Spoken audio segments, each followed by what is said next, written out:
Aku travel aja kan? Iya. Kan?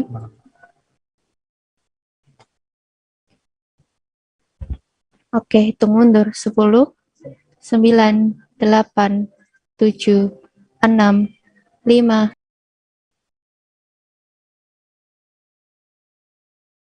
Halo, selamat hari Kamis, Tribuners 100 Jati menemani Anda di live travel update 17 Februari 2022. Sejumlah rekomendasi wisata di berbagai kota di Indonesia hingga tips liburan sudah Ratu siapkan untuk Anda hari ini. Disampaikan secara langsung bersama reporter kami yang berada di beberapa daerah. Inilah live travel update selengkapnya. Bagi Anda warga Kota Lampung Tribunar, sekarang nggak perlu pergi jauh keluar daerah untuk bisa berlibur melihat pantai. Hal ini karena ada Pantai Tiska yang saat ini sudah dibuka untuk umum. Pantai tersebut ada di Srengsam, Kecamatan Panjang, Kota Bandar Lampung. Pantai Tiska diketahui merupakan tempat menyimpan barang-barang bekas kereta api. Panoramanya indah banget Tribuners dan memperlihatkan pemandangan laut, teluk yang dilintasi oleh berbagai jenis kapal. Selengkapnya, sudah ada Agustina di sana. Selamat sore, Agustina. Ya, selamat sore Ratu. Agustina, bisa diceritakan seperti apa suasana Pantai Tiska ini dan mengapa dinamakan Pantai Tiska, serta kapan resmi dibuka menjadi sebuah lokasi wisata begitu? Silahkan. Iya. Sebelumnya Pantai Tiska ini itu sudah dibuka sejak 2 bulan yang lalu kurang lebih ya, mungkin tepatnya sekira tahun lalu itu sekira November 2021 ya. Jadi Pantai Tiska ini suasananya begitu teduh ya karena ada banyak sekali pohon besar di sana di bibir pantainya. Ada pohon besar tuh seperti pohon beringin ya. Lalu untuk panorama di pantainya sendiri itu berbeda ya daripada pantai lainnya. Jadi karena di sekitaran laut itu, di permukaan laut itu banyak dilintasi kapal-kapal dari berbagai jenis ya, mulai dari ada kapal feri melintas, lalu ada kapal penambangan dan lain-lain, mulai dari yang besar sampai yang kecil ya. Lalu kondisi pantainya juga sangat bersih ya, dan spotnya juga lengkap ya. Untuk Pantai Tiska sendiri, Tiska itu diambil dari singkatan nama Taman Indah Srengsem Kereta Api ya. Mengapa ada nama kereta apinya? Itu karena menurut Pak Andi, pengurus Pantai Tiska, pantai tersebut masih milik pihak KAI. Jadi diketahui bila dahulu itu tempat tersebut digunakan untuk menyimpan barang-barang kereta api. Ratu. Kemudian tadi disebutkan ya spot yang ada di Pantai Tiska ini cukup komplit begitu. Boleh disebutkan ada spot apa saja sekaligus fasilitas yang ada di Pantai Tiska ini, Agustina? Ya, untuk spot-spotnya sendiri ini ada cukup banyak ya. Kalau untuk spotnya seperti ada deretan gazebo yang gazebo santai ya di pinggir pantai, kemudian ada spot foto di mana latar belakangnya itu seperti tadi yang sudah dijelaskan ya, panorama laut teluk yang di sekitarnya terdapat cukup banyak jenis kapal ya. Lalu untuk spot foto sendiri itu bisa diambil di sisi dermaga bekas transit kapal feri. Di situ ada beberapa spot foto yang bisa diambil di sana. Lalu ada juga di SG yang bisa digunakan untuk mengadakan acara yang mampu menampung sekira 150 orang ya. Kemudian di samping GSG tersebut itu ada deretan food court dengan beberapa tempat duduk yang sudah tertata rapih di sana di depannya. Nah, di samping itu ada juga tumpukan sewa ban dan juga perahu kano ya yang bisa disewa pengunjung apabila ingin mencobanya untuk bermain di air ya. Lalu untuk bagian halaman parkirnya sendiri itu di agak ujung itu ada sebuah cottage ya, cottage yang sedang dalam proses pembangunan ya. Cottage tersebut berbentuk ala cottage rumah pantai ya, rumah kayu seperti itu. Lalu di belakang cottage itu tembus ke halaman depan Pantai Tiska. Nah, itu dekat dengan parkir mobil itu ada fasilitas tambahan seperti lapangan futsal, lalu ada lapangan voli, lalu ada panggung musik, juga ada rumah pohon di sana ya. Jadi tetap nuansanya masih sangat sejuk di sana. Begitu Ratu, kurang lebih. Kemudian Agustina, ini dari semua yang telah dijelaskan begitu, boleh disampaikan untuk rute perjalanan bila ada Tribuners nih yang kepengen mampir ke Pantai Tiska ya, sekaligus jam operasionalnya selama PPKM level 3 yang diterapkan di Kota Bandar Lampung. Agustina. Oke, kalau untuk selama PPKM ini ya Pantai Tiska diketahui dibuka dari pukul 8 pagi sampai pukul 17.30 ya. Jarak dari Kota Bandar Lampungnya sendiri itu tepatnya bila diambil titik dari Tugu Gajah atau Tugu Adipuro, dari Tugu Adipuro itu sekira 13 km dengan durasi tempuhnya itu 25 menit ya.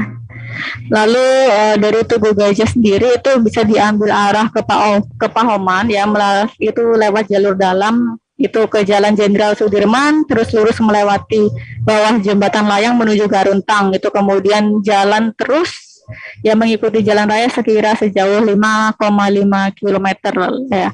Lalu setelah sampai di persimpangan itu ambil arah ke kiri di Jalan Yosudarso, lalu berjalan lurus kembali sampai kurang lebih 3,7 km ya, lalu belok kiri ke Jalan Teluk Ambon. Setelah itu 400 meter kemudian mulai masuk ke Jalan Lintas Sumatera ya. Lalu Pantai Tiska akan segera sampai setelah 3 km kemudian. Nah, rute tersebut bisa lebih mudah sebenarnya apabila langsung masuk ke Jalan Lintas Sumatera melalui dari Bundaran Haji Menayak atau Raja Basa itu, tapi jarak tempuhnya akan lebih jauh. Ratu. Baik, terima kasih Agustina atas rekomendasi lokasi wisatanya Pantai Tiska Tribuners seperti yang sudah dilihat tadi di video ya.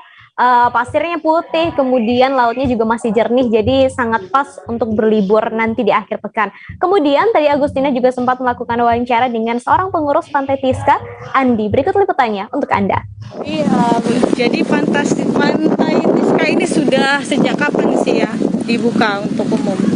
Untuk Pantai Tiska kita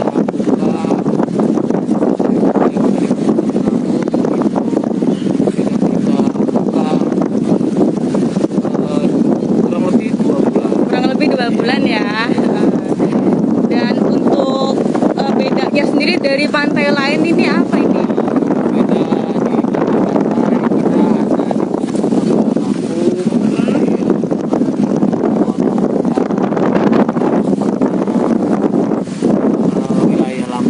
itu sangat dekat untuk pariwisata di Kota Bandar. Sangat dekat ya.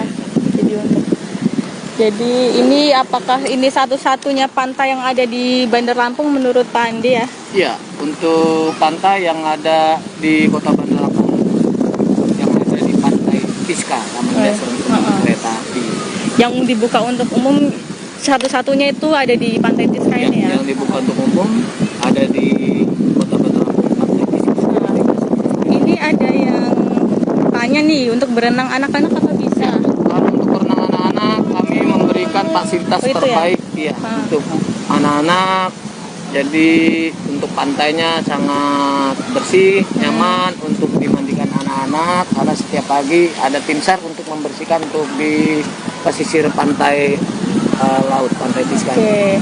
Lalu untuk tiket masuknya sendiri berapa? Kami informasikan untuk tiket masuk. Ya, tiket masuk itu untuk per orang 10.000. Ya. Untuk tiket mobil itu 20.000. Tiket kendaraan bermotor itu 10.000 dengan kita memberikan fasilitas kenyamanan bagi para pengunjung yang hadir di Pantai Tiska. Setelah dari Bandar Lampung, Ratu mengajak Tribuners untuk melihat koleksi di Museum Gentala Arashi yang berada di Jambi Tribuners. Museum ini terletak di bawah menara Jam Gentala Arashi. Ada banyak sekali benda-benda koleksi sejarah Islam di Jambi yang disimpan di lokasi ini. Mulai dari Al-Quran raksasa yang ditulis tangan hingga keris ada di lokasi ini. Katanya Tribuners juga ada jubah yang disimpan di museum ini, Tribuners. Langsung saja sudah ada Fitri Amalia di sana. Fitri. Ya, selamat siang rekan Ratu. Fitri, betul ada jubah yang disimpan di sana. Boleh diceritakan, Fitri? Betul rekan Ratu, untuk di koleksi di Museum Gentala Arasi sendiri itu ada jubah dan juga rompi yang berasal dari diperkirakan dari abad ke-18 rekan Ratu. Dan juga selain rompi dan jubah tadi juga ada koleksi-koleksi lainnya, mulai dari kitab, ikat kepala, topi, piring yang digunakan untuk pengobatan, dan juga koleksi lainnya rekan Ratu. Dan koleksi yang paling tua itu di Museum Gentala Arasi itu berasal dari abad ke-16. Kemudian, baik, kemudian ada berapa banyak koleksi benda bersejarah di Museum Gentala Arasi ini, dan dari mana saja asalnya, Fitri? Oke, untuk koleksi sendiri di Museum Gentala Arasi itu untuk koleksi benda bersejarahnya ada sekitar 68 benda rekan Ratu. Dan selain itu museum ini memang dikhususkan untuk mengenal budaya-budaya Islam. Walaupun begitu ada juga koleksi lainnya untuk menambah pengetahuan sejarah dan budaya untuk Provinsi Jambi sendiri. Di antaranya itu biografi ulama-ulama Jambi, pahlawan nasional asal Jambi, dan juga ada cerita sejarah berdirinya Provinsi Jambi rekan Ratu. Baik, kemudian terakhir Fitri, kapan wisatawan ini bisa berkunjung ke museum ini sekaligus lokasi tepatnya? Silakan Fitri. Oke, terima kasih rekan Ratu. Gentala Arasi ini letaknya atau Museum Gentala Arasi itu letaknya di Kelurahan Arab Melayu, Pelayangan, Kota Jambi. Nah, untuk bagi Tribuners yang ingin berkunjung ke Museum Gentala Arasi ini cukup membayar Rp2.000 untuk anak-anak dan Rp3.000 untuk dewasa. Dan Museum Gentala Arasi ini buka dari hari Senin sampai dengan Jumat pukul 8 sampai pukul 4 sore. Di sini Anda datang ke Museum Gentala Arasi dapat berjalan kaki dari Tanggorajo melewati Jembatan Gentala Arasi, atau menyeberangi Sungai Batanghari dengan naik perahu ketek, atau berkendara dengan motor atau mobil melalui Jembatan Auduri 1 atau Auduri 2 menuju Gentala Arasi, rekan Ratu. Baik, terima kasih Fitri atas rekomendasi lokasi wisatanya. Tribuners Museum Gentala Arasi ini bisa jadi satu pilihan ya, sekaligus berlibur, bisa juga sekaligus menambah wawasan. Terima kasih Fitri. Terima kasih. Setelah wisata sejarah di Jambi, kita kulineran dulu di Tangerang ya. Tribuners mencoba Bermuda Cafe and Eatery di Pamulang, Tangerang Selatan. Bangunannya unik banget Tribuners karena semi rumah kaca dan berbentuk segitiga.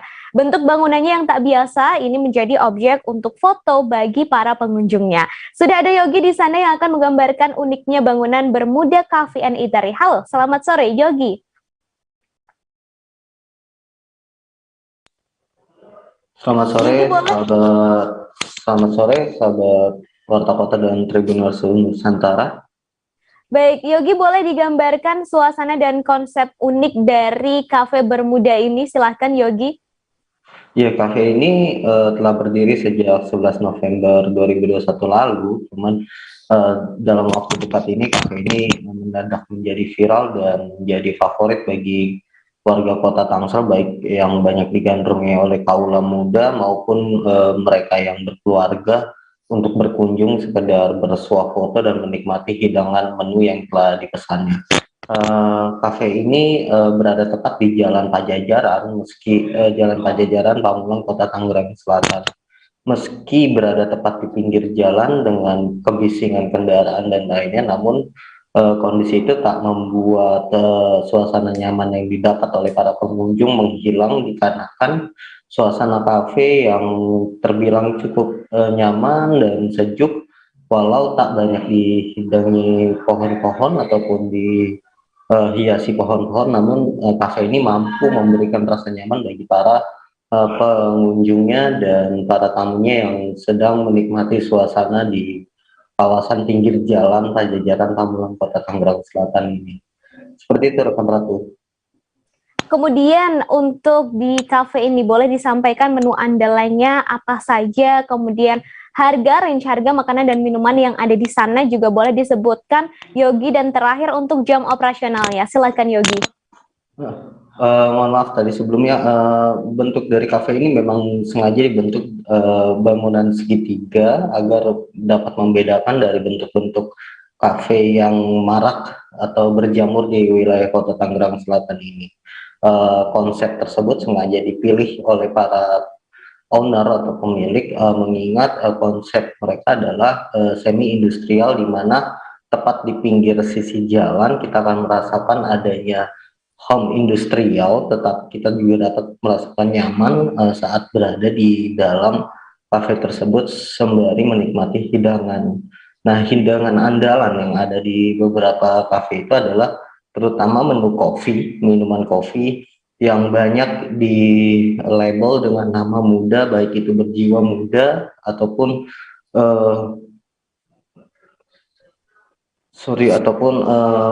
kopi bermuda. Nama muda itu diambil oleh konsep pemilik agar mereka yang menikmati kopi tidak lupa untuk kembali semangat beraktivitas, karena kebanyakan dari pengunjung merupakan dari kaula muda yang berprofesi sebagai mahasiswa maupun para pekerja yang mampir sejenak ke sana untuk melakukan meeting. Karenanya kopi itu disengaja dibuat agar dapat memunculkan kembali rasa semangat sehabis lelah beraktivitas penuh. Harga yang ditawarkan pun cukup terbilang tidak terlalu mahal atau terjangkau bagi mereka, karena harga minuman itu dibanderol dimulai dengan harga 20.000 hingga 30.000 rupiah, sedangkan menu-menu makanan lain seperti chicken, lalu juga ada kentang dan hidangan santapan yang menemani kopi lainnya itu cukup banyak diminati pengunjung dengan patokan harga yang dibanderol mulai dari 30.000 rupiah hingga 60.000 rupiah. Seperti itu rekan Ratu. Baik, terima kasih Rizky atas informasinya dan juga rekomendasi lokasi wisata sekaligus kulineran dan tempat nongkrong yang ada di Tangerang. Tadi Rizky juga sempat melakukan wawancara dengan manajer Segitiga Bermuda Cafe, ada Yogi Suntara, serta seorang pengunjung bernama Baim. Berikut liputannya untuk Anda. Dengan siapa? Namanya Baim. Baim. Usia berapa Mas Baim? 23 sekarang. 23. Tinggal di mana nih? Di Depok. Jauh-jauh dari Depok ke sini nih. Iya. Mau nongkrong kan doang.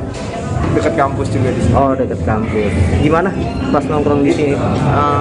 Lumayan sih, enak tempatnya. Tempatnya enak, terus dengan Mas siapa nih Mas? Perkenalkan saya Yogi Suntara. Selaku apa nih Mas Yogi? Manajer di Bermuda Kopi and Eater. Mas Yogi,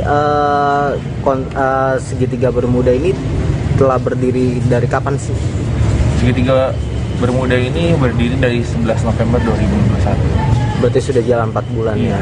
Ini Mas, kan Segitiga Bermuda ini dengan waktu yang masih terbilang muda ya, masih cukup belia lah, tapi telah banyak menarik minat dari para kaum milenial untuk nongkrong di sini. Apa sih Mas konsep yang digalang oleh Segitiga Bermuda ini Mas? Ya, jadi konsepnya ini kita tuh untuk bangunan kita semi industrial ya, semi industrial.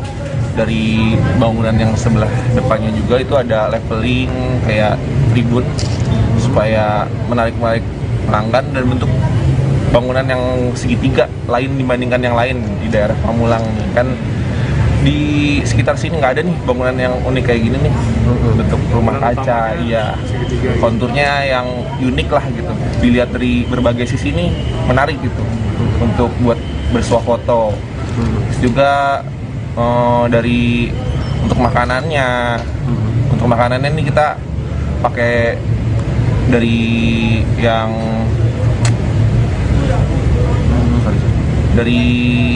makanannya itu kita pakai yang banyak kualitas yang bagus-bagus lah. Dari semua bahan-bahannya kita tuh pakai yang menengah ke atas gitu, kita pakai gitu.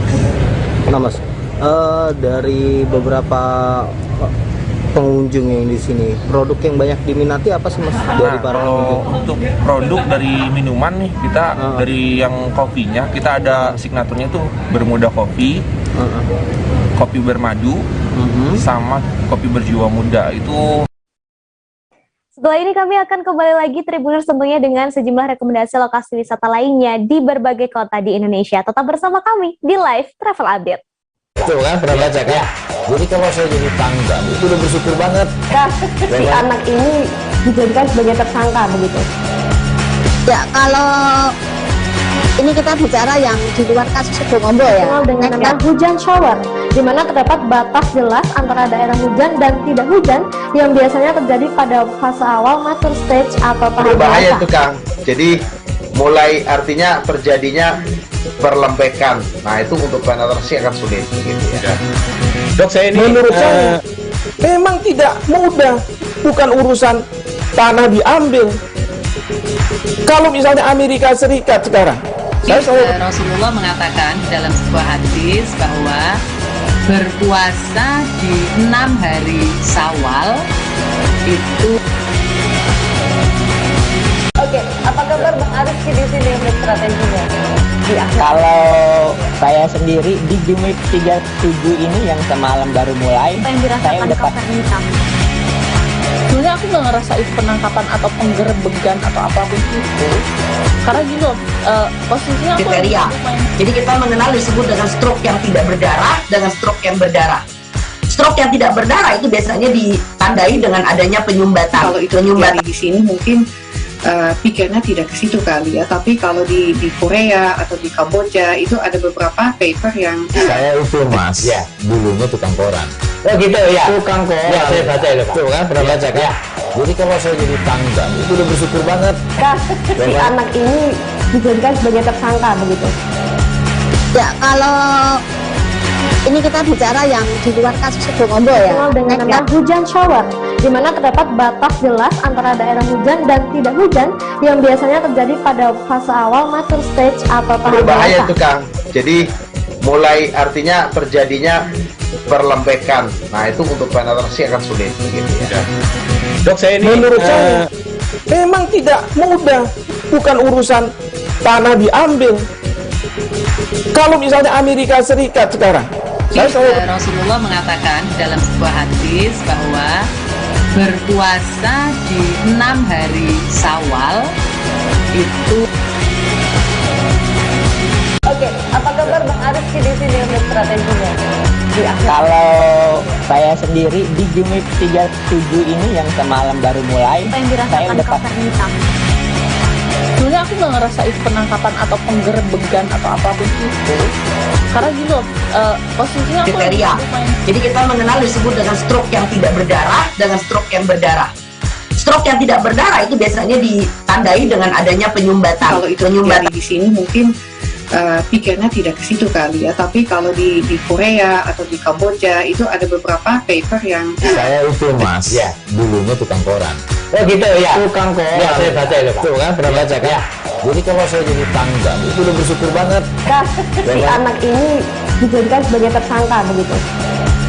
Ya, kalau ini kita bicara yang di luar kasus Sibolga ya. Dengan nama hujan shower, di mana terdapat batas jelas antara daerah hujan dan tidak hujan yang biasanya terjadi pada fase awal mature stage atau tahap berbahaya itu Kang. Jadi mulai artinya terjadinya perlembekan. Nah itu untuk penetrasi akan sulit gitu ya.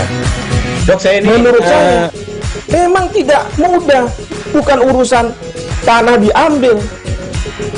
Kalau misalnya Amerika Serikat sekarang, Rasulullah mengatakan dalam sebuah hadis bahwa berpuasa di 6 hari Syawal itu. Oke, apa kabar Bang Arif di sini untuk strateginya? Kalau saya sendiri di Jumit 37 ini yang semalam baru mulai, saya udah sebenarnya aku nggak ngerasain penangkapan atau penggerbegan atau apapun itu, karena gini loh, posisinya kriteria. Jadi kita mengenal disebut dengan stroke yang tidak berdarah dengan stroke yang berdarah. Stroke yang tidak berdarah itu biasanya ditandai dengan adanya penyumbatan. Kalau itu penyumbatan di sini mungkin pikirnya tidak ke situ kali ya. Tapi kalau di Korea atau di Kamboja itu ada beberapa paper yang saya itu mas, ya dulunya tukang koran. Oh gitu ya, tukang koran. Ya saya baca itu Pak. Tuh kan pernah baca kan? Ya. Jadi kalau saya jadi tanggang itu udah bersyukur banget. Kak, si anak ini dijadikan sebagai tersangka begitu. Ya kalau ini kita bicara yang di luar kasus Sebongombo ya. Dengan nama hujan shower, di mana terdapat batas jelas antara daerah hujan dan tidak hujan yang biasanya terjadi pada fase awal master stage atau tahap Berbahaya dewasa. itu Kang. Jadi mulai artinya terjadinya perlembekan. Nah itu untuk penetrasi akan sulit gitu ya. Dok, saya ini menurut saya memang tidak mudah, bukan urusan tanah diambil. Kalau misalnya Amerika Serikat sekarang, Rasulullah mengatakan dalam sebuah hadis bahwa berpuasa di 6 hari Syawal itu. Oke, apa kabar Bang Arief di sini untuk strateginya? Kalau saya sendiri di Jumit 37 ini yang semalam baru mulai, Apa yang dirasakan saya udah Kapten Hitam? Sebenarnya aku nggak ngerasain penangkapan atau penggerebegan atau apapun itu, karena gini loh, posisinya aku Kriteria. Jadi kita mengenal disebut dengan stroke yang tidak berdarah dengan stroke yang berdarah. Stroke yang tidak berdarah itu biasanya ditandai dengan adanya penyumbatan. kalau itu terjadi di sini mungkin pikirnya tidak ke situ kali ya. Tapi kalau di Korea atau di Kamboja itu ada beberapa paper yang Saya itu mas, ya dulunya tukang koran. Oh gitu ya, tukang koran. Ya saya baca itu Pak. Tuh kan pernah baca kan? Ya. Jadi kalau saya jadi tanggang itu udah bersyukur banget. Kak, si anak ini dijadikan sebagai tersangka begitu. Ya kalau ini kita bicara yang di luar kasus Sebongombo ya. Dengan nama hujan shower, di mana terdapat batas jelas antara daerah hujan dan tidak hujan yang biasanya terjadi pada fase awal master stage atau tahap Berbahaya dewasa. itu Kang. Jadi mulai artinya terjadinya perlembekan. Nah itu untuk penetrasi akan sulit gitu ya. Dok, saya ini menurut saya memang tidak mudah, bukan urusan tanah diambil. Kalau misalnya Amerika Serikat sekarang, Rasulullah mengatakan dalam sebuah hadis bahwa berpuasa di 6 hari Syawal itu. Oke, apa kabar Bang Arief di sini untuk strateginya? Kalau saya sendiri di Jumit 37 ini yang semalam baru mulai, Apa yang saya dirasakan udah Kapten Hitam? Sebenarnya aku nggak ngerasain penangkapan atau penggerebegan atau apapun itu, karena gini loh, posisinya aku Kriteria. Jadi kita mengenal disebut dengan stroke yang tidak berdarah dengan stroke yang berdarah. Stroke yang tidak berdarah itu biasanya ditandai dengan adanya penyumbatan. kalau itu terjadi di sini mungkin pikirnya tidak ke situ kali ya. Tapi kalau di Korea atau di Kamboja itu ada beberapa paper yang Saya itu mas, ya dulunya tukang koran. Oh gitu ya, tukang koran. Ya saya baca itu Pak. Tuh kan pernah baca kan? Ya. Jadi kalau saya jadi tanggang itu udah bersyukur banget. Kak, si anak ini dijadikan sebagai tersangka begitu. Ya kalau ini kita bicara yang di luar kasus Sebongombo ya. Dengan nama hujan shower, di mana terdapat batas jelas antara daerah hujan dan tidak hujan yang biasanya terjadi pada fase awal master stage atau tahap Berbahaya dewasa. itu Kang. Jadi mulai artinya terjadinya perlembekan. Nah itu untuk penetrasi akan sulit gitu ya. Dok, saya ini menurut saya memang tidak mudah, bukan urusan tanah diambil.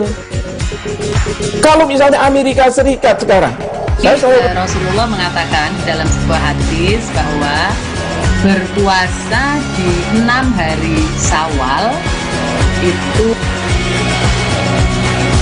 Oke, apa kabar Bang Arief di sini untuk strateginya? Kalau saya sendiri di Jumit 37 ini yang semalam baru mulai, Apa yang saya dirasakan udah Kapten Hitam? Sebenarnya aku nggak ngerasain penangkapan atau penggerebegan atau apapun itu, karena gini loh, posisinya aku Kriteria. Jadi kita mengenal disebut dengan stroke yang tidak berdarah dengan stroke yang berdarah. Stroke yang tidak berdarah itu biasanya ditandai dengan adanya penyumbatan. kalau itu terjadi di sini mungkin pikirnya tidak ke situ kali ya. Tapi kalau di Korea atau di Kamboja itu ada beberapa paper yang Saya itu mas, ya dulunya tukang koran.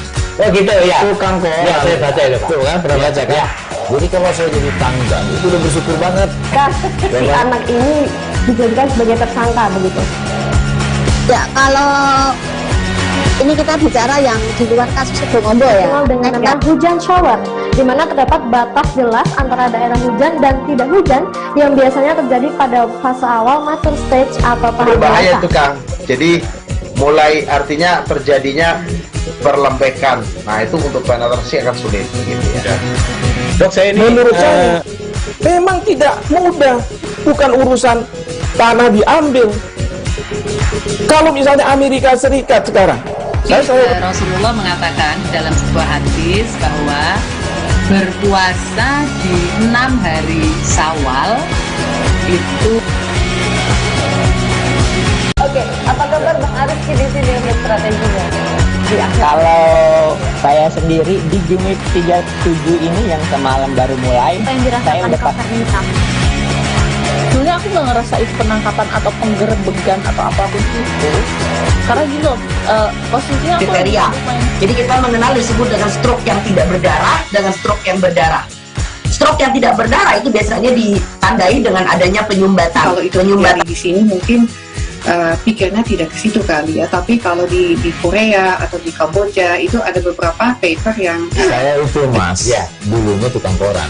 Oh gitu ya. Tukang koran. Ya saya baca itu Pak. Tuh kan pernah baca kan? Jadi kalau saya jadi tanggal itu udah bersyukur banget. Si anak ini dijadikan sebagai tersangka begitu? Ya, kalau ini kita bicara yang di luar kasus Sebongombo ya. Dengan nama hujan shower, di mana terdapat batas jelas antara daerah hujan dan tidak hujan yang biasanya terjadi pada fase awal mature stage atau tahap Berbahaya dewasa. itu Kang. Jadi mulai artinya terjadinya perlembekan. Nah itu untuk penetrasi akan sulit gitu ya. Dok, saya ini menurut saya memang tidak mudah, bukan urusan tanah diambil. Kalau misalnya Amerika Serikat sekarang, Rasulullah mengatakan dalam sebuah hadis. Terima kasih Tribuners, Anda masih bersama saya Ratu Jikati di Live Travel Update. Tribuners, salak condet ini merupakan salah satu maskot ibu kota Jakarta. Dulu buah ini sering ditemukan di pekarangan rumah warga yang ada di kawasan Condet, Jakarta Timur. Seiring dengan perkembangan zaman dan maraknya pembangunan, Tribuners, sayangnya kini lahan pepohonan salak tersebut sudah berubah menjadi pemukiman. Nah, seiring dengan perkembangan zaman dan maraknya pembangunan, sayangnya kini lahan pepohonan salak tersebut sudah berubah menjadi pemukiman, sehingga keberadaan salak condet juga semakin langka dan sulit ditemukan. Di balik padatnya pemukiman penduduk, ternyata Jakarta memiliki agrowisata cagar buah yang cukup luas. Namanya adalah agrowisata cagar buah condet.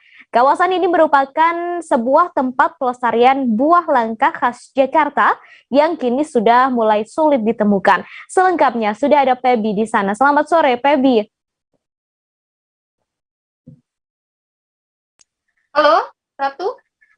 Baik, Pebi, bisa dideskripsikan sekilas tentang agrowisata cagar buah ini dan lokasi tepatnya ini ada di mana? Silahkan, Pebi.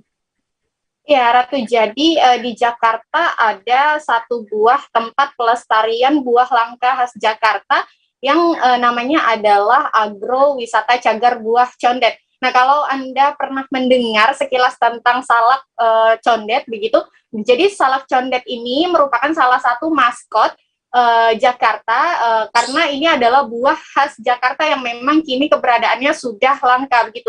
Nah, konon dulu buah ini banyak ditemukan di sekitaran Condet, tentunya di pekarangan-pekarangan rumah penduduk begitu. Namun karena seiring perkembangan zaman, kini lahan untuk pohon-pohon condet tersebut sudah berubah menjadi pemukiman sehingga salak condet pun semakin sulit untuk ditemui. Nah, namun bagi Anda yang belum pernah melihat salak condet dan mau coba salak condet ini, salah satu tempat yang menawarkan pengalaman mencoba salak condet bisa datang ke agrowisata cagar buah condet ini yang dikelola oleh Pemprov DKI Jakarta untuk pelestarian buah langka khas kota Jakarta tersebut. Nah, ini luasnya ada sekitar 3,45 hektar. Agrowisata cagar buah condet ini memiliki ribuan pohon salak condet, Ratu. Nah, karena memang sudah langka, mungkin banyak masyarakat juga nih yang belum pernah mencicipi manisnya salak condet ini. Nah, melalui agrowisata ini, masyarakat bisa mencoba secara langsung kenikmatan dari buah yang kini sudah langka tersebut. Adapun lokasinya berlokasi di Jalan Kayu Manis Balekambang, Kecamatan Kramat Jati, Kota Jakarta Timur, Ratu. Kemudian Pebi, ini kalau Pebi sendiri sudah mencoba salak condet ini, Pebi, boleh disampaikan seperti apa rasanya, dan mungkin karena di Indonesia ini kan banyak sekali jenis salak ya dari berbagai daerah. Nah, mungkin juga bisa disampaikan sebenarnya apa sih perbedaan rasa dari salak condet dengan salak-salak lain dari berbagai daerah di Indonesia? Ya, memang untuk buah condet, salak condet ini merupakan salah satu buah yang sudah langka ya. Oleh sebab itu mungkin tidak banyak masyarakat yang tahu sebetulnya apa sih yang membedakan salak condet ini dengan salak jenis lainnya.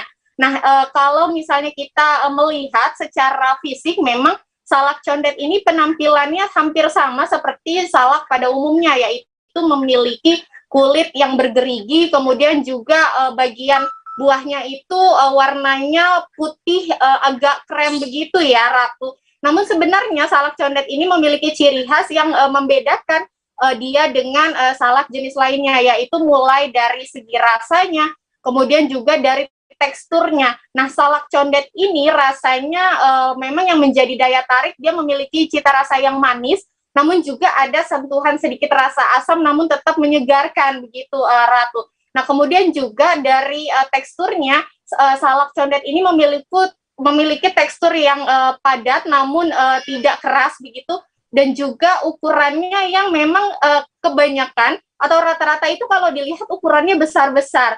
Selain rasanya manis dan segar, kemudian juga dagingnya pun padat. Itulah yang membedakan salak condet ini dengan salak jenis lainnya begitu, Ratu. Baik, kemudian Pebi, apakah agrowisata ini dibuka untuk masyarakat umum begitu? Lalu saya juga penasaran kegiatan apa saja yang bisa dilakukan di sana, apakah bisa memetik sendiri salak tersebut, Pebi? Ya, Ratu, memang sebagai cagar buah, kawasan agrowisata ini bisa dimanfaatkan oleh pelajar ataupun mahasiswa yang ingin melakukan pembelajaran atau penelitian di sana. Namun untuk masyarakat yang mau datang dan mencoba langsung seperti apa sih nikmatnya salak condet ini, diperbolehkan juga. Kawasan ini dibuka untuk umum tanpa adanya biaya tiket masuk. Namun kalau mau coba, tentunya Anda harus didampingi oleh petugas ya, karena memang mengingat lokasinya yang cukup luas untuk menghindari tersesat di area dalam perkebunan gitu. Kemudian juga karena pohon salak ini punya banyak duri, jadi masyarakat yang datang juga harus didampingi oleh petugas untuk menghindari hal-hal yang tidak diinginkan begitu.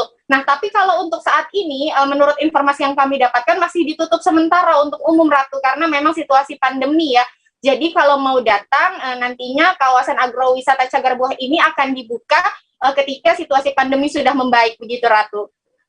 Baik, terima kasih Pebi atas rekomendasi lokasi wisatanya, dan juga untuk Anda Tribuners yang kepengen mencoba salak condet ini sepertinya harus ditahan dulu ya, karena memang agrowisata ini masih belum dibuka untuk saat ini. Ditunggu dulu, sabar dulu.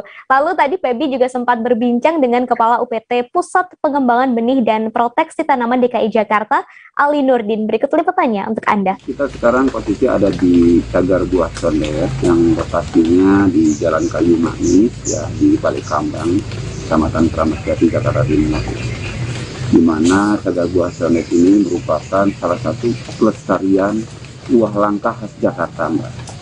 Artinya di sini pelestarian yang paling dominan adalah salak dan duku condet, yang tentunya orang belum tahu salak dan duku condet seperti apa. Nah, makanya di cagar buah condet ini kita melakukan pelestarian. Nah, itu merupakan tanaman langka ya. Makanya kita lakukan suatu pelestarian di sini supaya sampai kapanpun nanti ini tidak akan berubah. Sejarah ini akan terukir terus bahwa di sini ada salak condet. Kenapa? Di sekeliling lingkungan sini dulunya itu rata-rata masyarakat punya salak dan duku condet ya. Rata-rata di setiap halaman rumah. Karena sekarang akibat alih fungsi lahan dari hijau ke bangunan, sehingga populasi itu lama-lama terus terkikis dan habis. Kalau kita nggak lestarikan seperti ini, tinggal nama saja nantinya barangkali. Tentunya ini karena merupakan cagar buah ya, jadi lokasi ini bisa dimanfaatkan oleh masyarakat sebagai objek atau agrowisata ya. Juga bisa dimanfaatkan juga oleh anak-anak sekolah yang ingin belajar di sini ya, mahasiswa yang ingin penelitian bisa dilakukan di sini. Juga warga umum juga kalau memang mau jalan-jalan, mau lihat salah condet, suku condet, dan juga tanaman-tanaman khas langka lainnya juga bisa berkunjung. Dalam rangka HUT ke-62 Kabupaten Pinrang, Dinas Pendidikan dan Kebudayaan Pinrang menggelar lomba pagelaran seni dan permainan rakyat Tribuners. Salah satu permainan rakyat yang diadakan adalah lomba longga. Longga ini adalah permainan tradisional yang digemari oleh masyarakat Sulawesi Selatan. Permainan ini menggunakan tongkat dari bahan bambu yang didesain sedemikian rupa. Seperti apa longga ini dan bagaimana cara mainnya? Sudah ada Nining yang hendak menjelaskan. Selamat sore, Nining. Nining, boleh dijelaskan bagaimana cara bermain longga, Nining?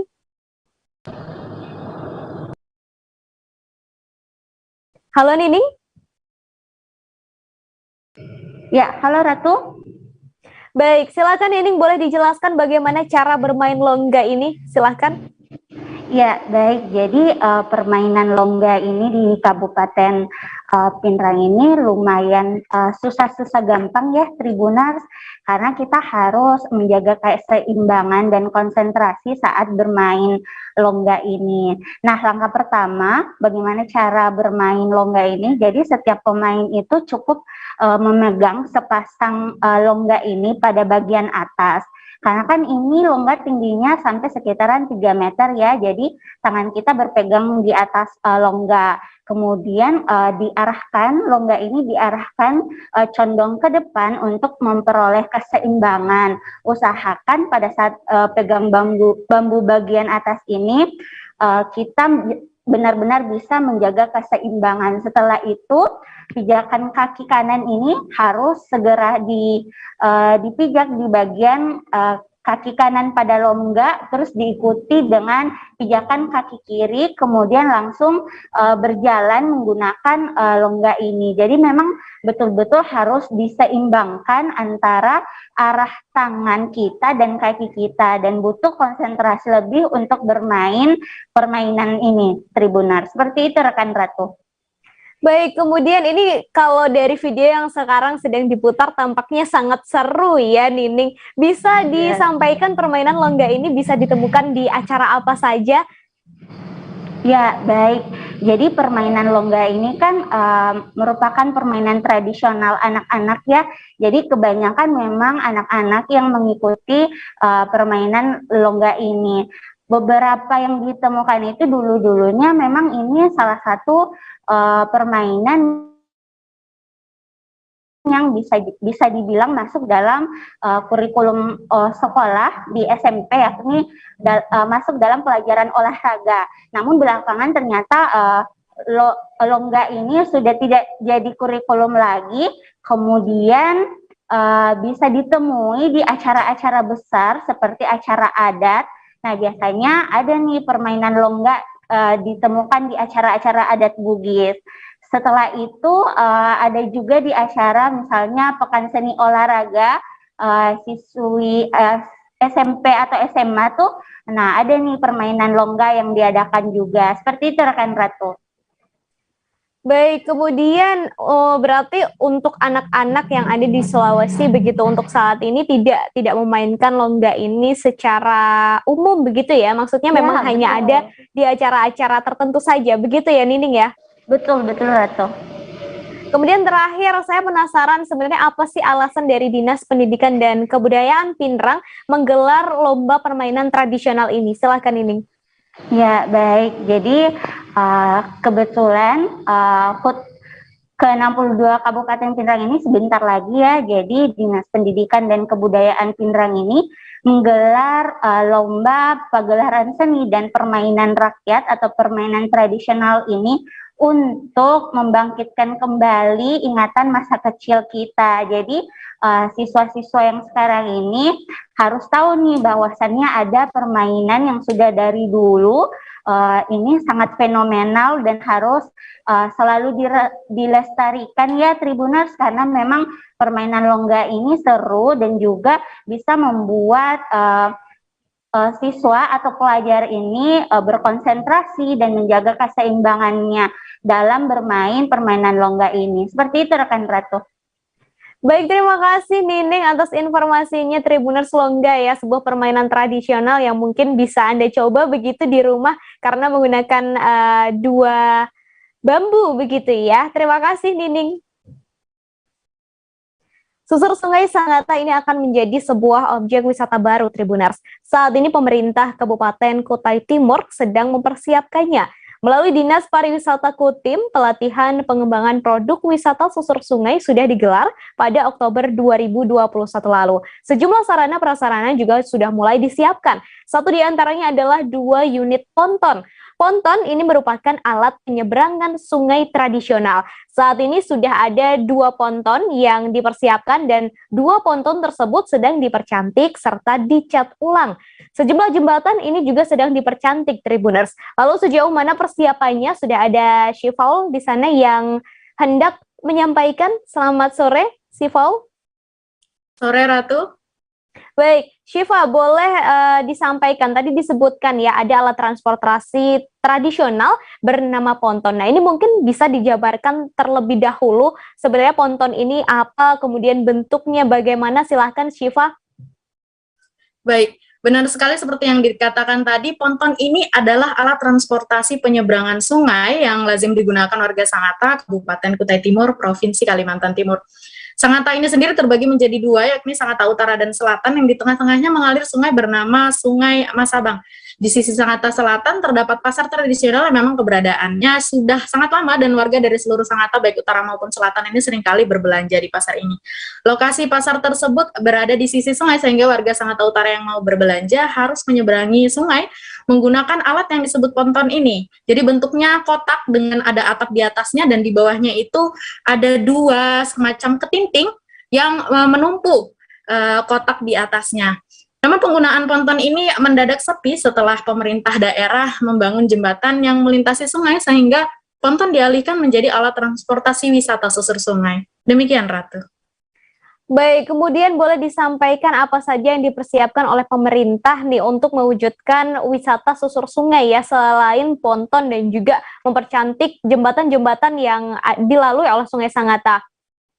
Syifaul. Ya Ratu, yang pertama dilakukan pemerintah adalah membersihkan sungai pada pertengahan tahun 2021 lalu.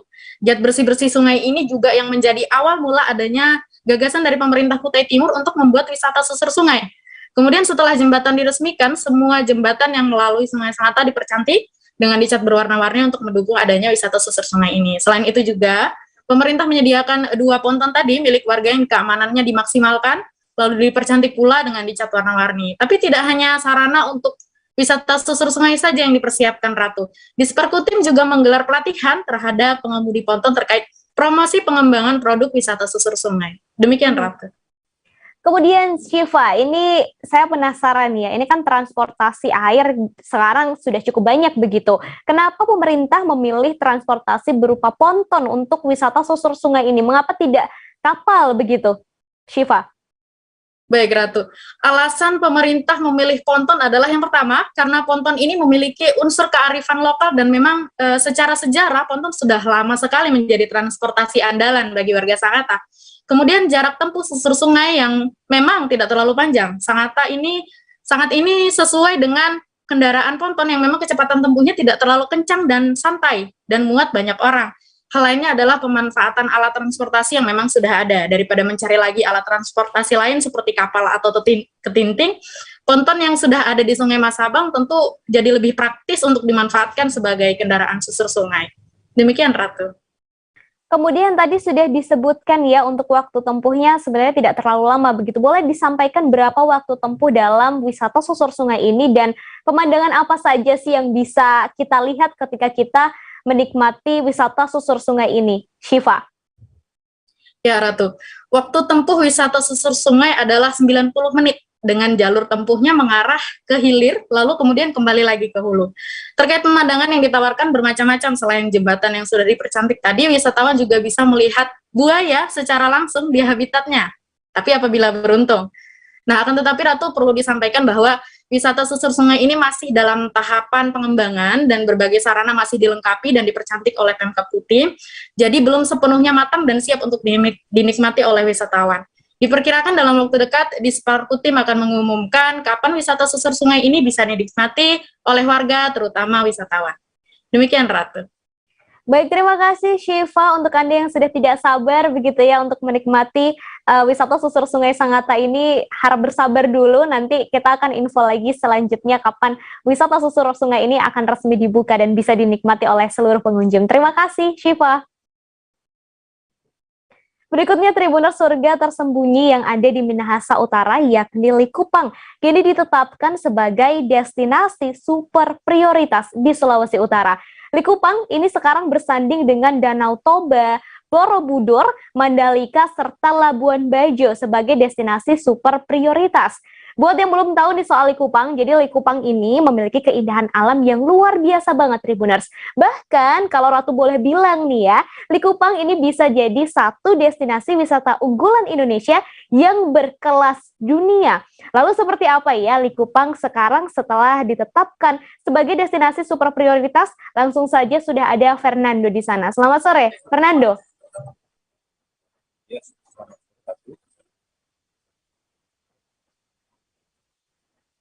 Fernando?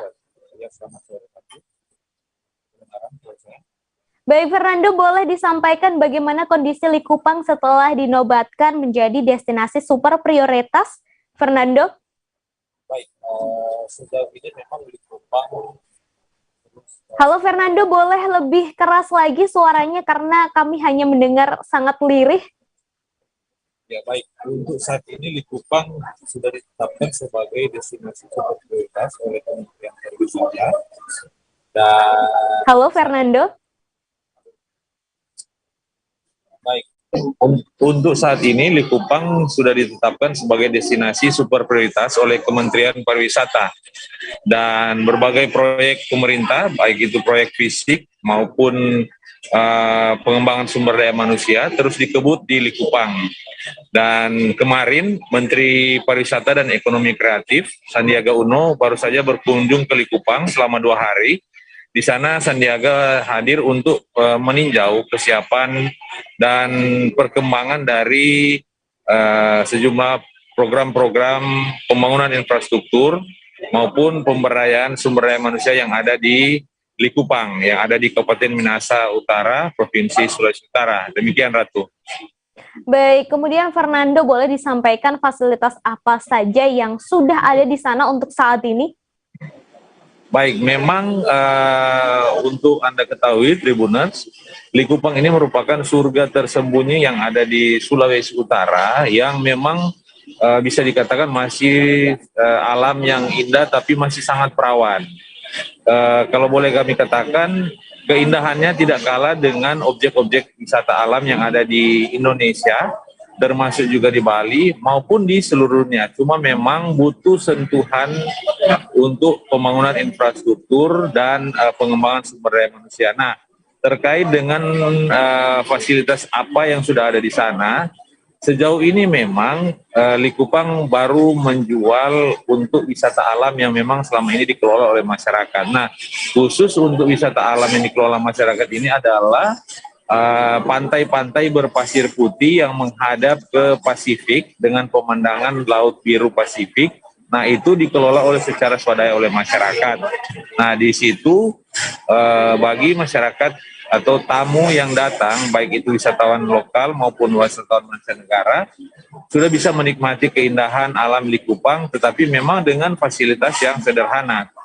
Di Likupang sendiri sejauh ini belum ada hotel berbintang ataupun resort dengan standar yang memadai sesuai dengan standar internasional. Tetapi tamu yang dari luar sudah bisa menikmati untuk tinggal di homestay ada sekitar 261 homestay yang disiapkan oleh pemerintah di 5 desa yang merupakan wilayah inti dari destinasi super prioritas Likupang.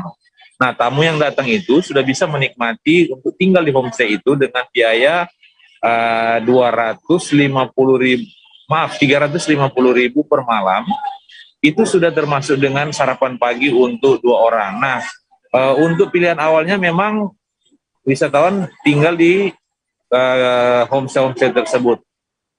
Hampir lupa juga bahwa di Likupang baru ada 1 hotel dan resort, yaitu Paradise Resort. Tetapi kapasitas hotel ini selalu penuh karena seiring dengan ditetapkannya status sebagai destinasi super prioritas, pemerintah memang mengarahkan event-event MICE, meeting, incentive, convention, dan exhibition itu baik skala regional, skala nasional, bahkan internasional.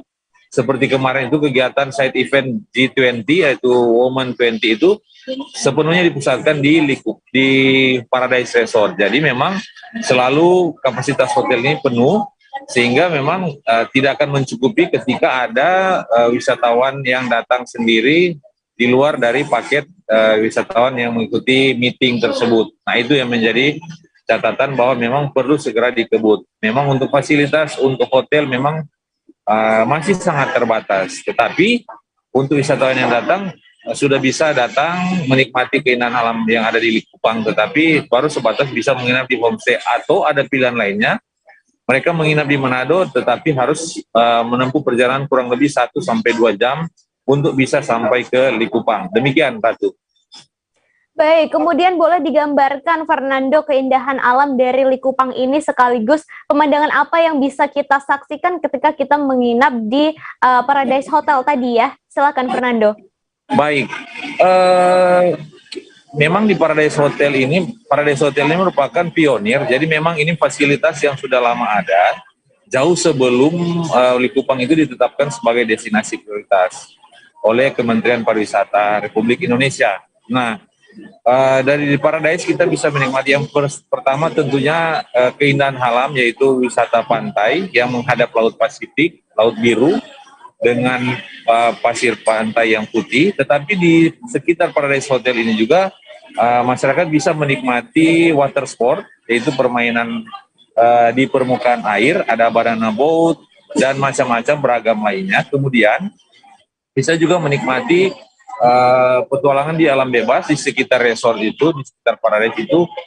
Bagi yang suka jogging, bagi yang suka untuk bersepeda, tersedia fasilitas itu. Ada jogging track, baik jogging track di dalam resort maupun jogging track di jalan raya yang menyusuri bibir pantai. Jadi memang sangat menarik untuk bisa menikmati jogging di Likupang ini karena jalan untuk akses masuk ke wisata Paradise ini berada tepat di bibir pantai. Jadi kita bisa membayangkan ketika kita bersepeda atau jogging ataupun sekedar jalan kaki itu sambil menikmati pasir putih dan pantai. Kemudian ada fasilitas-fasilitas lainnya yang disediakan, yaitu jacuzzi dengan air hangatnya, air panas. Jadi kita bisa berendam lama-lama di situ. Dan satu lagi, itu yang tersedia di Paradise Resort, yaitu fasilitas yang dimiliki oleh hotel dan resort. Tapi pengunjung lainnya bisa menikmati keindahan alam lainnya di pantai-pantai yang dikelola secara swadaya oleh lembaga masyarakat desa setempat. Ada beberapa pantai yang menjadi favorit di sana, itu sama juga keindahannya, itu Pantai Pahal yang ada di Desa Marinso di Likupang juga. Kemudian ada Pantai Pulisan di Desa Pulisan. Demikian juga ada Pantai Paniki dan beberapa pantai lainnya. Jadi memang Likupang ini menawarkan keindahan alam berupa jajaran pantai berpasir putih yang panjangnya kurang lebih ada puluhan kilometer. Dan jadi di beberapa spot pantai itu masyarakat bisa masuk dengan membayar biaya kurang lebih 10.000 per orang, dan di situ bisa menikmati mandi pantai, kemudian bisa menikmati kuliner khas di Likupang seperti ikan bakar segar dan kuliner-kuliner khas lainnya dari Sulawesi Utara. Cuma memang ada catatan bahwa ini perlu dikembangkan karena fasilitas-fasilitas pendukung masih butuh waktu untuk dikembangkan. Untuk menjadi sebuah daerah destinasi super prioritas, butuh pembangunan infrastruktur tambahan. Jadi ketika ini menjadi sasaran para wisatawan, tentu butuh tambahan akomodasi, kamar, dan fasilitas-fasilitas pendukung lainnya. Ketika akomodasi bertambah, tentu perlu juga dukungan oleh sumber daya bidang pariwisata, pelaku usaha pariwisata. Jadi demikian, Ratu. Baik, mengingat tadi pemandangannya yang cukup indah ya, sangat indah justru kemudian dengan fasilitas-fasilitas yang cukup komplit untuk saat ini ya, meskipun masih perlu dikembangkan lagi. Lalu bagaimana dengan kondisi pariwisata di Likupang, Fernando, saat ini di tengah pandemi COVID-19? Baik, memang untuk 2 tahun terakhir, jadi Likupang itu ditetapkan sebagai destinasi super prioritas sejak tahun 2019, kalau kami tidak salah ingat.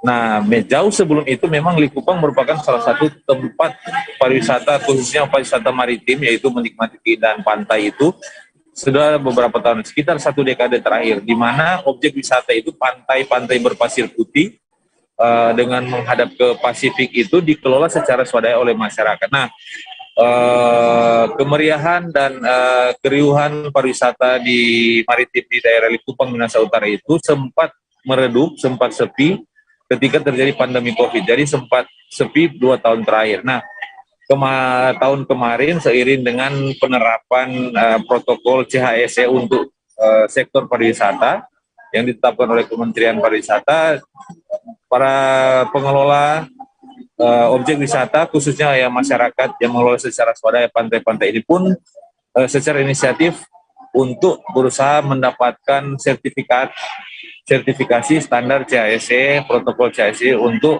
objek wisata yang mereka kelola, dan itu ternyata bisa. Jadi mulai dibuka sejak tahun lalu. Jadi sempat meredup, sempat sepi, tidak ada kunjungan sama sekali. Jangankan wisatawan asing, tetapi wisatawan lokal juga tidak bisa ke sana karena ada penutupan, karena ada pandemi.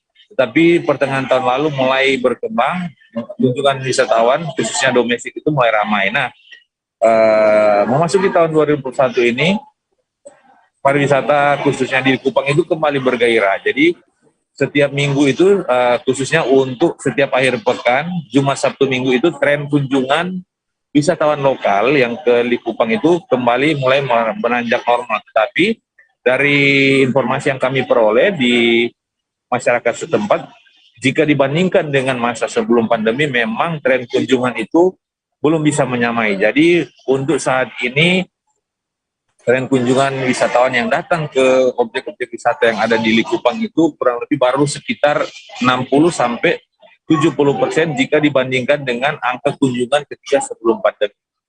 Tapi masyarakat di sana sudah cukup berbangga dan bersyukur karena paling tidak sudah ada perputaran roda ekonomi, mereka sudah masih bisa berusaha daripada dibanding dengan tahun 2020 yang memang sama sekali tidak ada kunjungan, masyarakat tidak ada punya usaha di sekitar sektor pariwisata, khususnya di daerah pantai-pantai yang dikelola secara swadaya oleh masyarakat ini. Terima kasih, Ratu. Baik, terima kasih Fernando atas rekomendasi lokasi wisatanya. Tribuners Likupang ini bisa jadi salah satu pilihan ya untuk berlibur karena menjadi destinasi wisata unggulan Indonesia yang sudah berkelas dunia begitu, dan juga sudah ditetapkan sebagai destinasi super prioritas. Terima kasih Fernando. Baik, terima kasih.